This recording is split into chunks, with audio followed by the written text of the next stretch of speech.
People always ask how I balance my family life with 400 shows a year. I'm just doing what I love with the people I love. It's my magic life.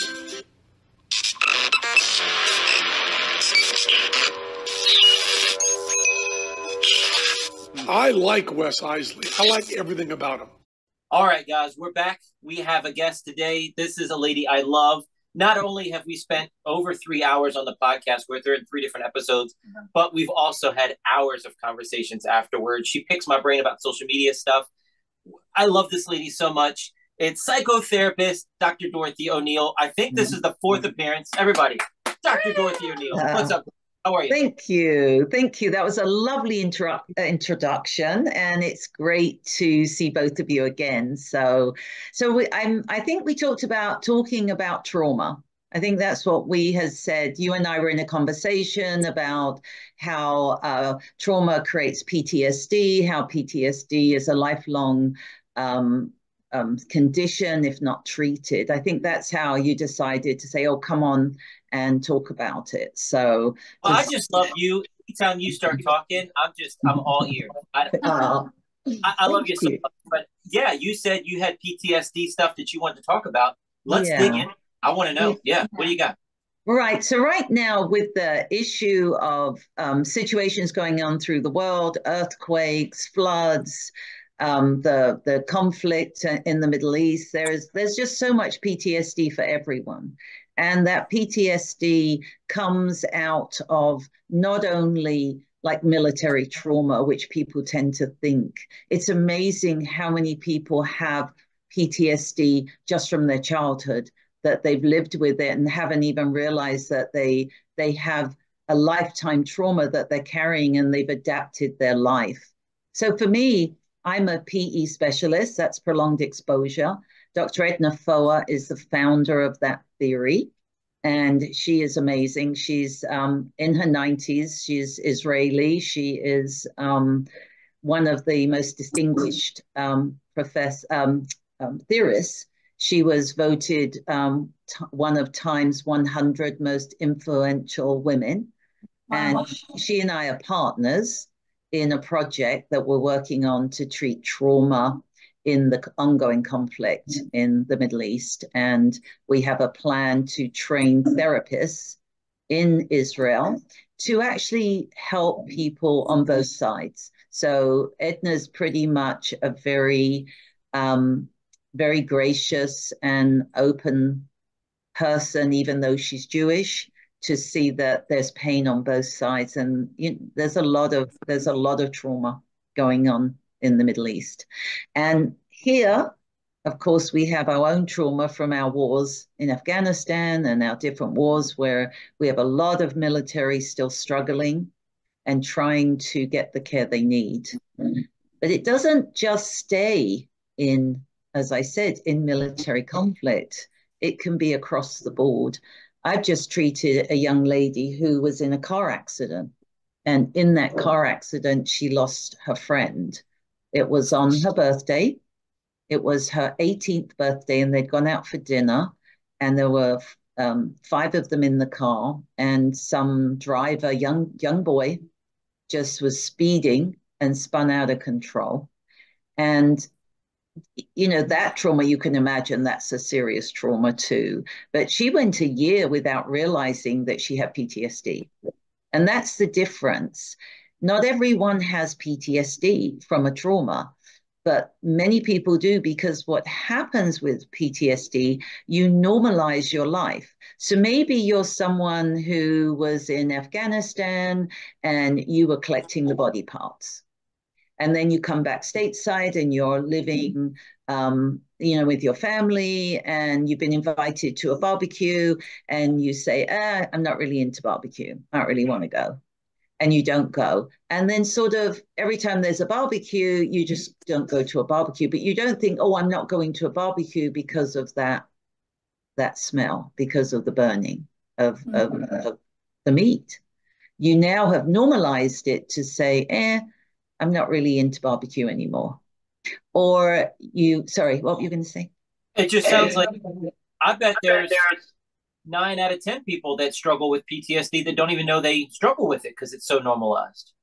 Oh, absolutely. And so you live with it for when you don't treat it, because what happens is every crisis creates some form of trauma. So then your body and your mind adapts to normalizing again. But some people, it doesn't ever do that. And that's when we can assess for PTSD, when the behaviors are not the behaviors that you had before. You're doing avoidance, you're irritable, your sleep pattern. There's lots of criteria for PTSD. So you have to meet the criteria. But then what happens is you start to live that way and you just it becomes normal. So one of my veterans, he would get up, he wouldn't sleep in the bed. So he slept on the couch because he had to make sure no one was breaking in. And he'd get up all night to check the windows and the doors. And then, like every hour, he would get up and check the windows and doors. And he went to work and had a job, but he never sort of thought to himself, there's something wrong here. It became normal to be hypervigil. And it was necessary because that's what was going on for him, to be hypervigil. So trauma can be outside of PTSD. You can have trauma and have, certain behaviors, or you can have trauma and it graduates into PTSD after. We can evaluate after a month of the trauma and to see. I was a therapist to 30 people who were in Las Vegas during the Las Vegas shooting, if you remember that. It was during a concert. And what happened was they came, one of them was one of my patients prior, and she had said, would you meet us? I have a whole group of friends, we're all struggling. This was like the week after. So we got together, and there was about 40 in that group. And we all came together and we just talked in general about what had gone on. They were in shock. Yeah. And most of them were in what they call the kill zone. So there was a lot of areas during that concert. But there was one area where the shooting was taking place, and that was where the bleachers were, where they were like the priority seating. And so they were all in that area together. And so, there was a lot of mayhem and a lot of death that took place around them. And one of them was a really amazing woman. And I'm going to share her story just because it's so amazing. She and her husband were in that zone like everybody else, and they were all running. But as they were running, people were getting shot around them and they were falling in front of them.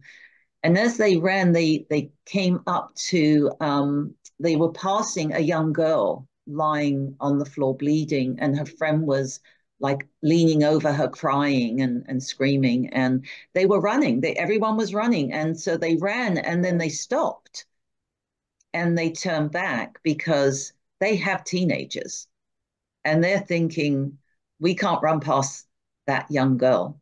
And so they ran back and they put pressure on the wound. It was a chest wound. And he carried her down to a police cruiser that the doors were open. It was just sitting there empty. And they put her in the police cruiser and they drove to the hospital and they saved her life. But so they stole a cop car. What's that? They stole a police car. Yeah. Yeah. Who cares? Yeah. Wow. What an amazing story. And it is a story worth telling of not only heroism, but just pure care, humanity at its best. That was, it's not just about me. In that moment, it was a selfless act to stop and then steal a police cruiser. So it was. Say that way with it. No, in a good way. Yeah. Wow. It's just so heavy. It's so hard to even talk about these things. Mm-hmm. Right. And you deal with it every day. So if somebody has a car wreck and their spouse dies, their best friend dies, when do they go looking for help? Do they wait a year? Do you want to get that immediate? Because you have to have them put it in that box, put it in compartmentalize a little bit, because they don't even know, or they're not going to talk right away. What do you recommend? Are you saying, like, are you asking, like, do they need to mourn first and then come to therapy? Yes. Is that what you're, okay. I think so. Okay. Thank you. Yeah. So what happens is the going to therapy when you've had a shock or a trauma or a crisis is always beneficial, because you can bounce off someone else. Most people can be in a crisis and talk to their family members, maybe talk to their church member, they could talk to friends, and it sort of goes back to being a situation, and they go back to their normal life, but it's still a situation, and it's a crisis that they've been in and that they've experienced. The difference is when it doesn't normalize, when it stays there and you're doing all the things to avoid it, to avoid life, avoid any association with that. So I had a woman whose child drowned in a swimming pool, and they were able to pull the child out. The child had died, but they were able to resuscitate the child and save the life of the child. But even though they saved the life, the beginning part sets the trauma. You know, your child's drowning, your child's dead. Even though the child was resuscitated, it's still that trauma. So she was in crisis, of course, and because of that trauma. And then as the time went by, she didn't realize that she was avoiding all swimming pools, all beaches, even the bathtub. She wasn't even aware she was doing it.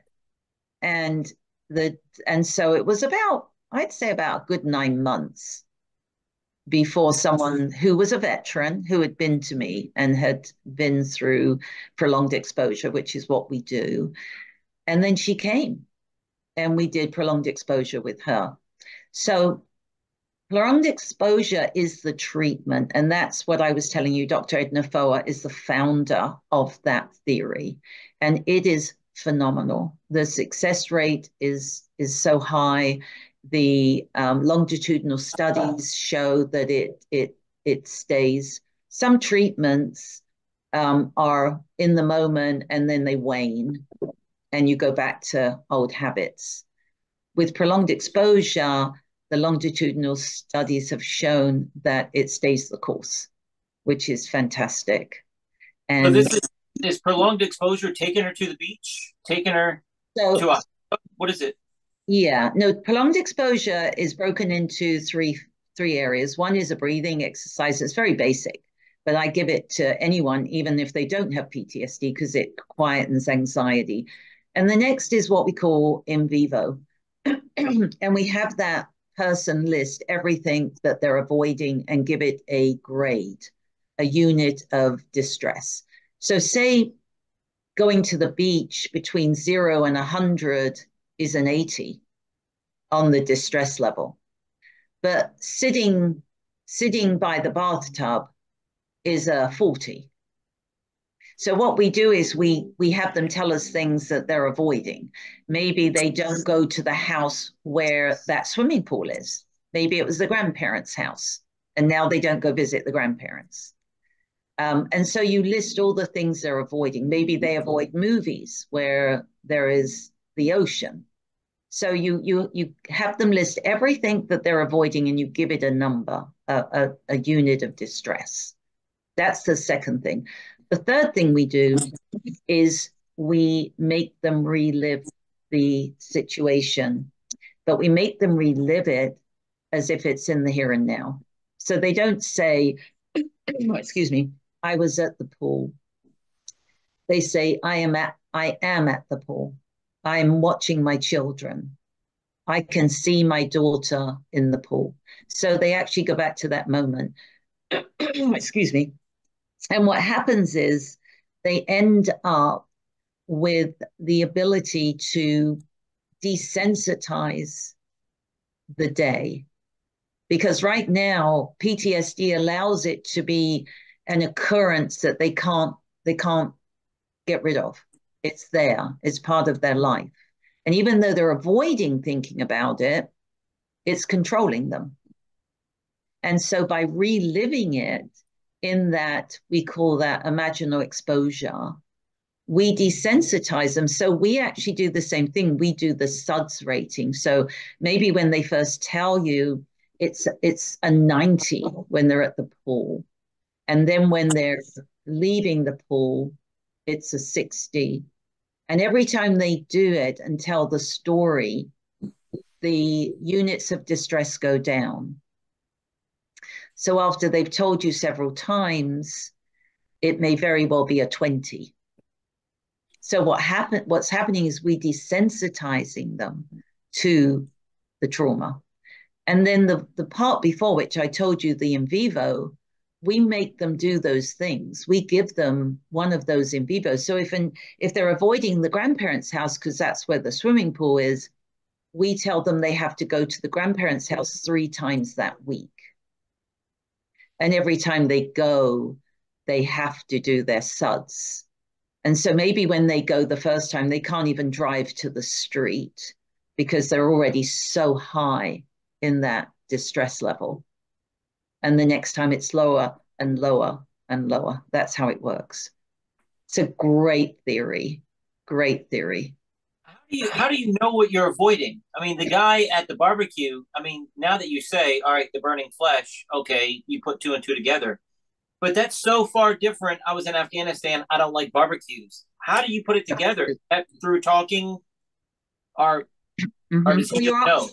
With the avoidances on the in vivo, you're giving them sort of ideas. You're saying, what about, are there smells that you avoid? Are there places you avoid? Are there sounds that you avoid?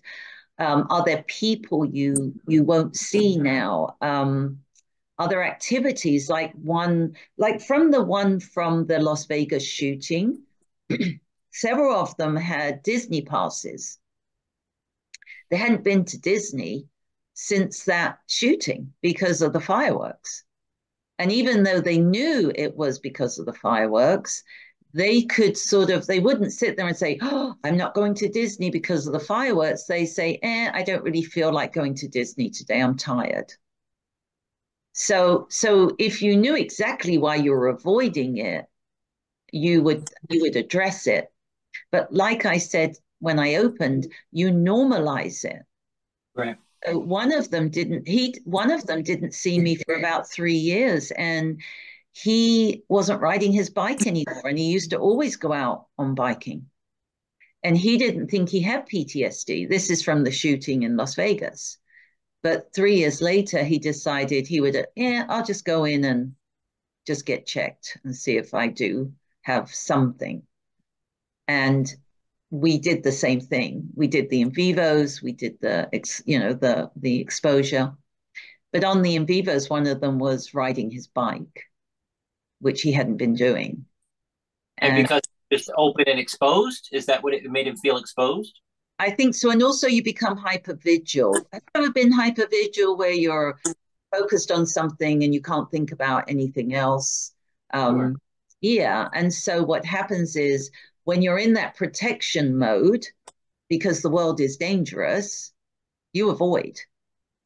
And so he would never said, oh, I'm not riding my bike because it's not safe. I'm not riding my bike because I'm hypervigil. He's not riding his bike because he doesn't feel like it. I'm just not in the mood to ride my bike. And now he's off and running every day on his bike. He's back to the way he used to be. That is so great. It is. It's a very, very good theory. And for anyone out there that's listening that even has an inkling that might have PTSD, you should go and meet with somebody and see if you meet the criteria. Because if you meet the criteria, prolonged exposure is an excellent source of treatment. Well, I'm just thinking with all these like hidden things, I imagine, like I said, 9 out of 10 people might have PTSD from something they don't even think about because they've blocked it out. Mm-hmm. So is that going to someone in talking just getting to know you and talking to a therapist and finding out, oh, wait, you do have this? Because you have to meet a criteria. So they would evaluate for that criteria. If you don't meet the criteria, then you don't have it. That's the fact. There's categories from the DSM, which is the diagnostic manual, and you have to meet one or two in each of the criteria. It's broken down into sections. But what I was going to tell you, when you were saying people wouldn't know, I had a young man come in, and he had not slept in a bed for about 2 years. He slept on his couch. And he came in because he wanted to talk about why he was sleeping on his couch and wouldn't sleep on his bed. And he had no idea that he had PTSD at that moment. He wouldn't have even thought, because he believed PTSD only was in the military or in some, earthquake or crisis. Right. But he had smoked a joint, and the joint had been laced with either LSD or something, an hallucinogenic. And he'd smoked this joint, didn't feel that great. So he lay on his bed, and on his bed, he had the most horrific experience that he's ever had of being dragged through the bed, through to the floor, hands all over him, his throat being ripped out because of the LSD. Well, he didn't know it was LSD, but it most probably was some kind of drug that was in the marijuana, because that's an awfully bad experience. Right, from the marijuana experience. No, but he was afraid of his bed because of, wow. Yeah. The reason I said that I don't think a lot of people know, I don't know about myself. Mm-hmm. My wife, my mother-in-law says, Wes, you do that all the time. I don't realize I do stuff, Dorothy, and it kind of freaks me out. It's like, how does outside people see me better than I see myself? I'm alone. Hey, I'm alone by myself, and I still don't know myself. So I can't imagine other people. I don't know. I think when you have PTSD, other people are affected by it because of the avoidances and because of the kind of behavior that you exclude, you do when you have it. So people come back from overseas, from the military, and there's a lot of divorces. There's a lot of situations with children that they haven't got time for their kids the way they had before, or they're short-tempered, or because irritability is one of the symptoms. Without knowing it, I'm irritable because you didn't do this. Maybe you didn't shut the garage door and I'm really irritated, but maybe it's just you drove away and forgot to shut the garage door, but it becomes such an irritation and you're short-tempered, whereas you never used to be. So what about people that are just depressed and they just go into their own shell and don't want to do anything? Forget barbecues, forget movie theaters. I just want to stay here. Why? Mm-hmm. Well, I'm just depressed. Right. So there is a difference. Again, you have to meet the criteria for PTSD. So I'll give you an example what it's like to be in the body of someone with PTSD. So if you were in your car and it was it was like 3:00 in the morning, and you're driving down the road and you break down in one of the most dangerous areas of your city. It's drug infested, it's the highest murder rate. It is the most dangerous area. You've broken down and your phone is dead. And you're in this car and you have to decide to get out and try and walk to get help or to get out of that situation, or you're going to sit in your car and just wait. Who knows what's going to happen. And so if you imagine what that would feel like, what do you think that would feel like? Very scary. Mm-hmm. Scary, and you would have to be vigil, wouldn't you? Hypervigil, because you wouldn't know. So say you get out of the car because you think that you can maybe get somewhere or you can make a phone call, and you're walking in the dark in this terrible area and you hear noises behind you as if people are coming up behind you. That's what it's like to have PTSD. That feeling at that moment is what you feel. Yeah, I don't like it. Mm-mm. Nope. So what happens with everything else is if you felt like that in that moment, you wouldn't, and someone said to you, oh, what do you want for dinner tomorrow night? You're not going to think, oh my God, let me think about that. You're going to think, I haven't got time for that because you are focused. Do you see that that's how that avoidance, of those interactions, because maybe you had this loving relationship with your wife and your children before the trauma, no matter what the trauma is, whether it's military or a swimming pool or a car accident or a bed. Yeah. You are not able to interact the way you would if that hadn't happened. So that's way different. Depression. Oh yes. Yeah. Wow. Yeah. Yeah, because depression's different. They again, there is a criteria for PTSD, but PE is definitely the way to go. If any of your listeners feel in any way that they have even the inkling they might have a trauma that is based in, a serious trauma which they haven't been able to process, it is really good to check whether it's something more serious. Now, PTSD, I know trauma can be passed down generational, like people from World War II, or they went through the famine or whatever, depression, they pass that down. Can you pass down PTSD or not really?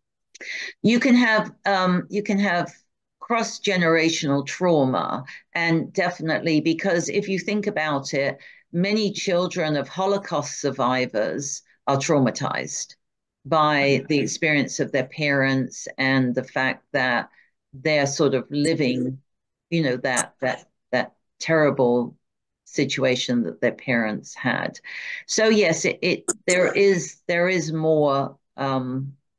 There is the opportunity to have multi-generational trauma that didn't come from you having the initial trauma, that you're exposed to it. See, you can be exposed to it yourself or exposed to it by being around the trauma.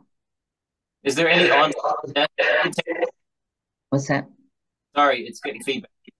Is there any online test you can take, a questionnaire of any kind for this?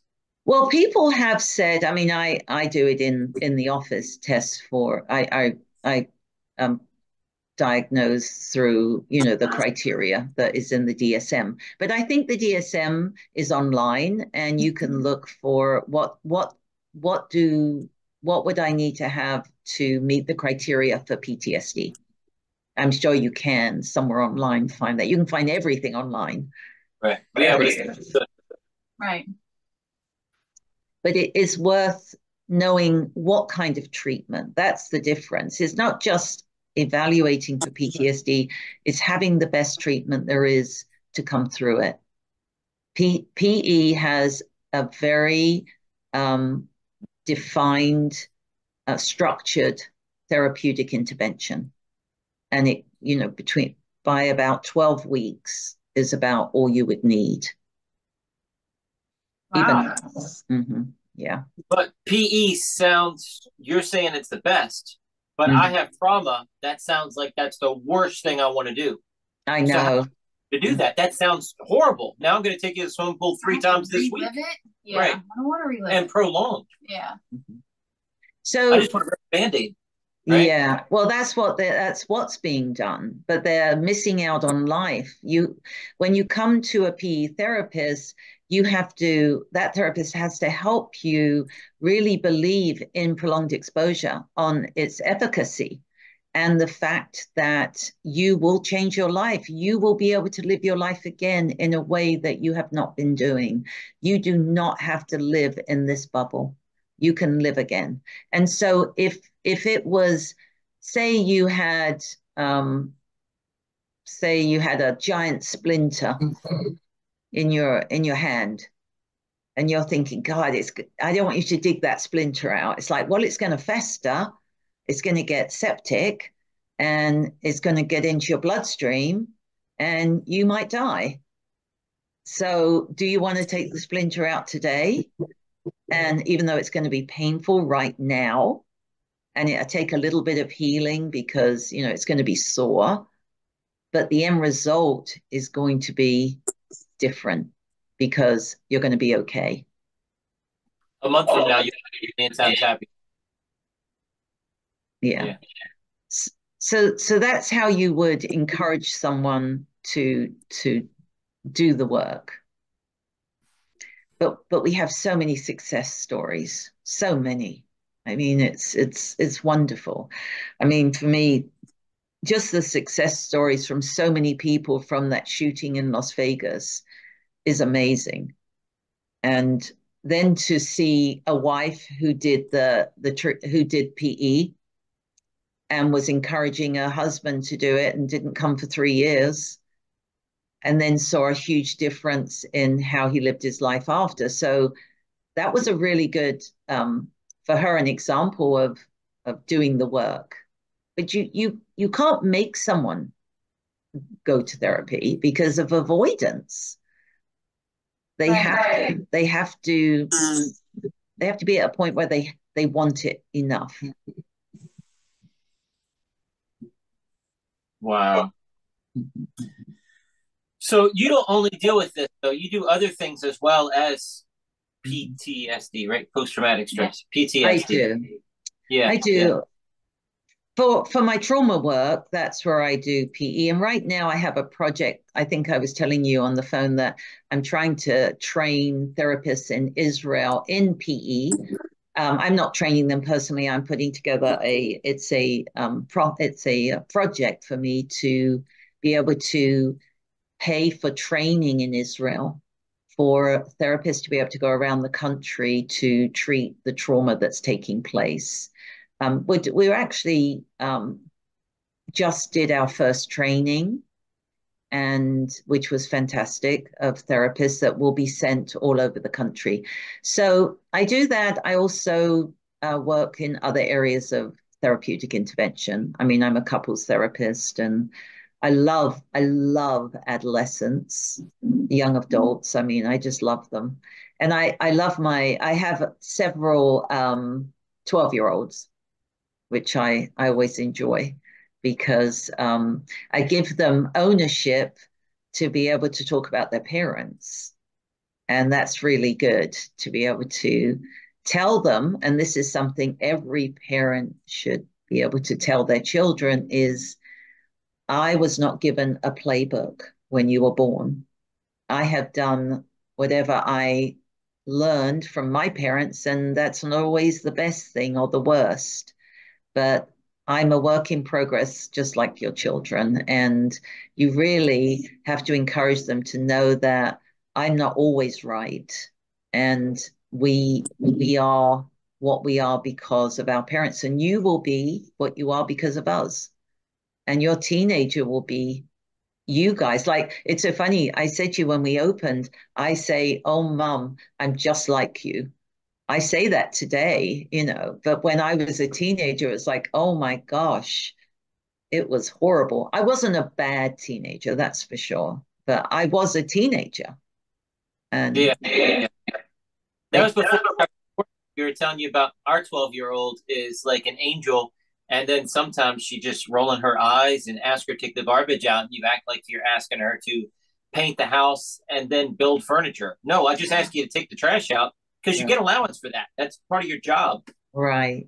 It's tell her that, hey, we're not perfect. We make mistakes. I feel like that's something we should have told years ago. Because if we tell her that today, she's like, yeah, I know. and that's what she will say. But as she gets older, she'll say, that's okay, Mum and Dad. She will. Yeah. But the thing is, remember, their rationale center is not developed at that age. It doesn't really finish developing until they're in their early 20s. And so there's no rational, well, there is a little rational behavior because they start to develop it younger, but it's not completely developed. And so you want her to take the garbage out where there's something else she'd rather do. So the rational thing is there's something else I'd rather do. So it's not so much she doesn't want to do it or that she's lazy or pushing back. It's like in her head, there's something else she'd rather do. Dorothy, we're going down a whole rabbit hole because if she do it now, it's going to get dark and then she's going to cry because she's scared to take the trash out. Mm-hmm. So there's no rationalizing with her, though. Right. Yeah, really. Yeah, it is funny. So I do think that we can be a little harder than we need to be on our kids. I mean, I think it's good that they do chores and help out and stuff. And I think that one of the most important things, and this is a very important fact, is that we often are triggered by their behavior because of the message that we think we're receiving. So if she doesn't take the garbage out and she pushes back, then you may think to yourself, that's, disrespectful. She doesn't care about me. I do all this for her. I'm a great parent. I give her everything and she can't even do this for me. Where it's really just, I don't want to take the garbage out. Yeah. It has nothing to do with you. It has 100% to do with her. But we tend, I have a great little example I use for my students. So I give this example to explain, well, actually, I give it to my couples. So you're driving into a car park and you're in the car with your spouse and your spouse says, there's a spot over there. There's a parking spot over there. Look, there's one over there. And you keep driving and then you pull into another spot. So the two messages in that car is the one who said there's a spot over there believes, say this, let's make that the wife because, the female role. You never listen to me. Nothing I do. You never do what I want. There was a spot right there. It doesn't matter what I say. And then the driver is, say that's the husband or the male. I'm emasculated. I can't even decide where a parking spot is. I'm not able to even make that decision for myself. So those are the messages that are taking place. But truth be known, there's lots of parking spots. And you both spotted one. There was nothing personal about that. It was all about there was more than one parking spot. Yeah. I'll just immediately say out loud, yeah, honey, I see that one, but this one's here and I can just turn left. Yeah, but I see people argue over that. I can see that becoming an issue. Yeah. Yeah. Dorothy, it's hard for us to look into somebody with PTSD when we have none, right? Mm-hmm. I might have arrested development. I'm a 12-year-old kid. Mm-hmm. Other people see things in me and it shocks me. So I'm oblivious to myself. I know these things about me. But as far as like couples therapy and things like that, I'm telling you, we're 100%, Dorothy. We just renewed our vows, 16 years. Yeah. Eller gave her away. It was so amazing. But we've had couples therapists on here. We've had people, we have friends and family that get divorced. I know you went through a divorce and it's hard for us to see through that lens, but we also work together 24 hours a day and we talk constantly. I tell her every thought, whether it's sick, twisted, funny, sad, anything that comes to my mind, I tell my wife. I tell her everything. I pull no punches. And I think working so closely together, it's kind of like you have to figure it out or you're never going to make it work. Right. But if we were fighting all the time, we wouldn't have made it this long. So right.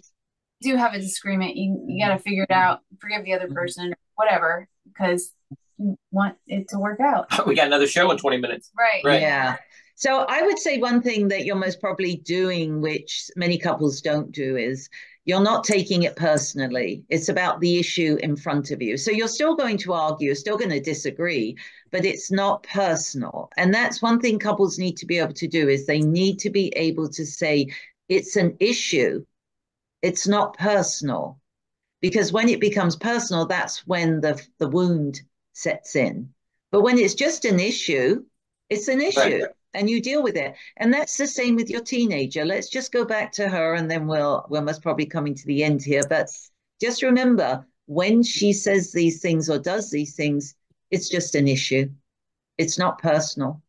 And that's a good thing to remember, because you will maybe look at it differently. It's still take the garbage out. Right. But it isn't about not doing it for you. It's just an issue that she doesn't want to take the garbage out. That's it. There's no more. I feel like it is acting disrespectful to him or either one of us. I feel like I have to mention something, because I don't want her to feel like she can treat somebody like that. Well, it's most people use the word disrespectful out of context. Okay. If we label behavior disrespectfully, disrespect, sometimes when it isn't, when it's just an issue. If she's saying to you, she's being rude, or she's saying things that are that would be considered disrespectful, that's different. But Okay. so you're saying if she says, I don't want to take the garbage out, she's being disrespectful. Is that what you're saying? Whereas I'm saying if she says, I don't want to take the garbage out, it's because she doesn't want to take the garbage out. It doesn't mean she doesn't take it out. She still takes it out. Right. But if she's being honest, she doesn't want to take it out. Right. Yeah. But she's going to anyway. Well, I feel like it's our job to train her for the real world. And if a boss asks her to do something, you need to do it. You don't want to wait until you do this project, play this video game, read this book, finish this art project, and then say, hey, it's dark outside. Will you go with me to take the garbage out? No, I asked you to do it 6 hours ago. And you don't want her to respond to the boss going, oh. Right. But remember, you listed a whole bunch of stuff that is in her head, not avoidances. They're all things that she thinks is a priority. Believe you me, if you've done a good job of bringing her up, when she's an adult, she'll do the right thing. You know, we have to remember that what we see it differently, because we're very driven to, you know, sort of what's in front of us we're going to do. And they have a dozen things in their head. So I have a woman who's got and I'll just finish on this. She has a 12-year-old, and he doesn't get his homework done. And they fight the whole time he comes in, and he's gaming, and she wants him to stop gaming. So it's this battle. So I said to her, why don't you ask him what works for him?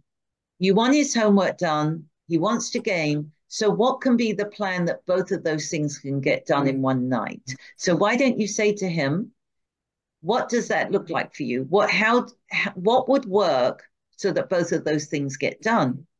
And he said, well, it would work if I could come in from school, because I've just finished school and I just want to relax and game, and that I game until 7, and then I start my homework at 7.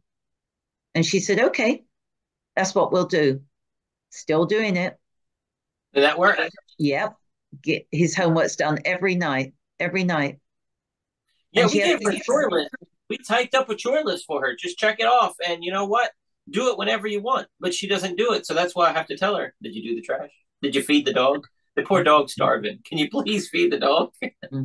Yeah. So maybe those chores don't work in that way. Either you reevaluate what she thinks is a priority and what isn't a priority, and you actually, if you do the same thing over and over again, and you get the same result that you don't want, then you have to change what you're doing, don't you?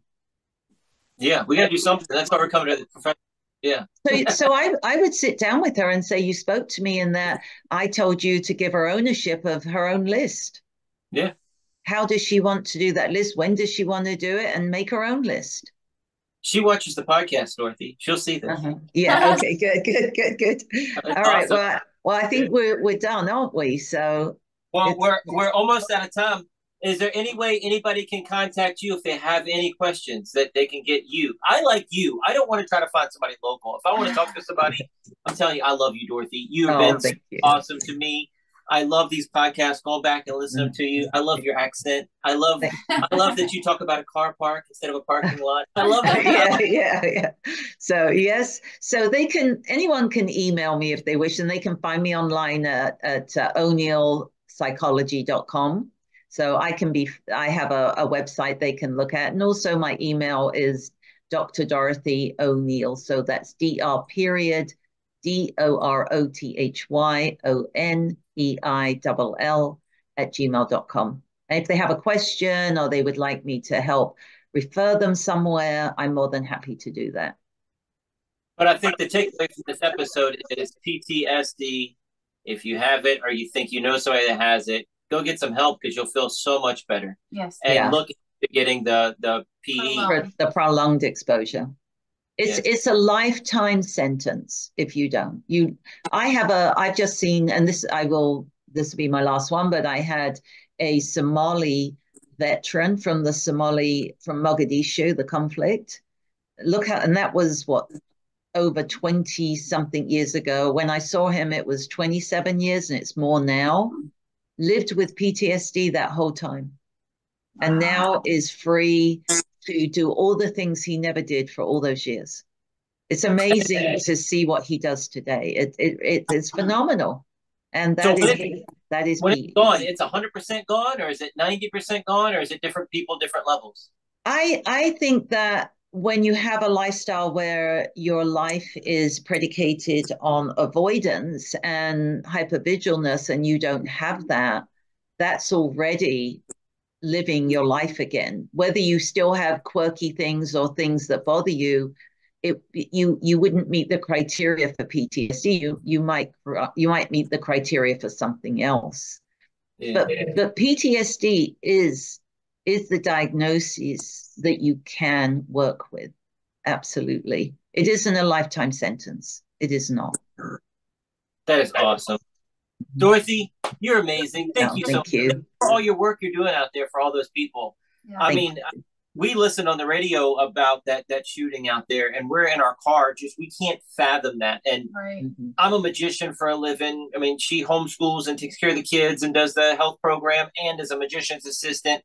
But that's not our world. I'm glad there are people like you that take time out to help these people to get through this because God love you. Somebody needs to do it. And God bless you for doing it. Well, thank you. Thank you. Lovely to see you again. And I'll see you at our next podcast. Sounds good. Sounds good. Only one more thing left for us to say is see you next week. Yeah. Bye-bye. Check us out online at wesiseli.com and patreon.com/Wes_Iseli for behind-the-scenes videos, blooper videos, never-before-seen footage, discounts on merchandise, magic trick tutorials, and more. That's Wes Iseli, spelled WESISELI.